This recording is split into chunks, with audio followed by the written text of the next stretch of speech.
As empresas interesadas en presentar as súas ofertas para a reforma da Praza do Centenario dispoñen de prazo ata o 23 de xullo. A actuación cun orzamento de licitación de 1,2 millóns de euros contempla a remodelación da praza e do parque, así como a corrección das deficiencias estruturais que presenta. Acabamos de abrir o prazo para que as empresas interesadas poidan ofertar o seu traballo para a remodelación da Praza do Centenario e a integración coa Praza do Concello.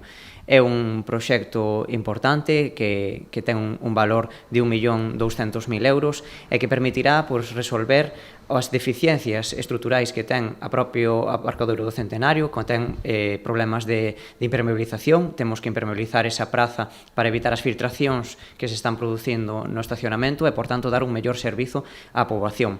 Ademais, imos aproveitar esa remodelación para gañar espazos verdes e espazos de uso e desfrute de poboación.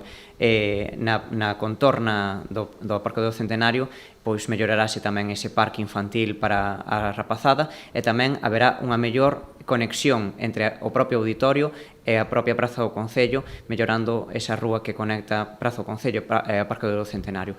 O proxecto conta cunha subvención europea destinada ao fortalecemento do comercio, polo que se procederá tamén a mellorar a conexión coa Praza do Concello a través dunha plataforma única que favoreza o tránsito de peóns entre dous puntos neurálxicos do centro de Ribeira. Esta actuación ben financiada tamén con fondos europeos ligados ao programa de fortalecemento do comercio. Temos que ter en conta de que o Parque do Centenario agora mesmo é un aparcadoiro municipal de xestión por parte do Concello de Ribeira e, por tanto, é un dos aparcadoiros máis baratos de toda a comarca da Barbanza e de todo o país.